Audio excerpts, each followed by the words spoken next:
സംസ്ഥാനത്ത് അടുത്ത 5 ദിവസം കൂടി മഴ തുടരുമെന്ന് കേന്ദ്ര കാലാവസ്ഥാ വകുപ്പ്. വിവിധ ജില്ലകളിൽ യെല്ലോ അലർട്ട് പ്രഖ്യാപിച്ചു. കേരളത്തിൽ അടുത്ത 5 ദിവസം നേരിയ ഇടത്തരം മഴയ്ക്കുള്ള സാധ്യതയാണ് പ്രവചിച്ചിട്ടുള്ളത്. സെപ്റ്റംബർ 24 മുതൽ 27 വരെയുള്ള തീയതികളിൽ ഒറ്റപ്പെട്ട ശക്തമായ മഴയ്ക്കും സാധ്യതയുണ്ടെന്ന് കേന്ദ്ര കാലാവസ്ഥാ വകുപ്പ് അറിയിച്ചു. വടക്കൻ ഒഡീഷ, വടക്കു പടിഞ്ഞാറൻ ബംഗാൾ ഉൾക്കടലിനും ഗംഗാതട പശ്ചിമ ബംഗാളിനും മുകളിലായി ന്യൂനമർദ്ദം സ്ഥിതി ചെയ്യുന്നുണ്ട്. അടുത്ത 12 മണിക്കൂറിനുള്ളിൽ ഇത് ദുർബലമാകാൻ സാധ്യതയുണ്ടെന്നാണ് കാലാവസ്ഥാ വകുപ്പ് വ്യക്തമാക്കുന്നത്. അതേസമയം മ്യാൻമർ തീരപ്രദേശങ്ങളിലും അതിനോട് ചേർന്നുള്ള കിഴക്കൻ മധ്യബംഗാൾ ഉൾക്കടലിനും മുകളിലായി ചക്രവാത ചുഴി രൂപപ്പെട്ടിട്ടുണ്ട്.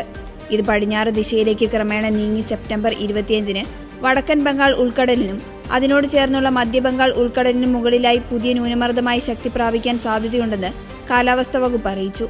തുടർന്ന് ന്യൂനമർദ്ദം പടിഞ്ഞാറ് ദിശയിലേക്ക് നീങ്ങുകയും സെപ്റ്റംബർ 26-ഓടെ തെക്കൻ ഒഡീഷ, വടക്കൻ ആന്ധ്രാപ്രദേശ് തീരങ്ങൾക്ക് സമീപമുള്ള വടക്കു പടിഞ്ഞാറൻ അതിനോട് ചേർന്നുള്ള പടിഞ്ഞാറൻ മധ്യബംഗാൾ ഉൾക്കടലിൽ തീവ്ര ന്യൂനമർദ്ദമായി വീണ്ടും ശക്തിപ്പെടാനുള്ള സാധ്യതയുണ്ടെന്നാണ് കാലാവസ്ഥാ വകുപ്പ് പ്രവചിക്കുന്നത്. സെപ്റ്റംബർ 27-ഓടെ ഇത് തെക്കൻ ഒഡീഷ, വടക്കൻ ആന്ധ്രാപ്രദേശ് തീരത്ത് കരയിൽ പ്രവേശിക്കാൻ സാധ്യതയുണ്ടെന്നും കേന്ദ്ര കാലാവസ്ഥാ വകുപ്പ് അറിയിച്ചു. ഇന്ന് ആലപ്പുഴ, എറണാകുളം ജില്ലകളിൽ യെല്ലോ അലർട്ടാണ്.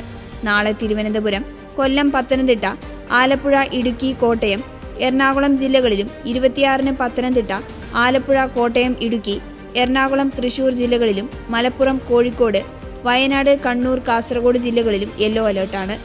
24 മണിക്കൂറിൽ 64.5 മില്ലിമീറ്റർ മുതൽ 115.5 മില്ലിമീറ്റർ വരെ മഴ ലഭിക്കുമെന്ന സാഹചര്യത്തെയാണ് ശക്തമായ മഴ എന്നതുകൊണ്ട് അർത്ഥമാക്കുന്നത്.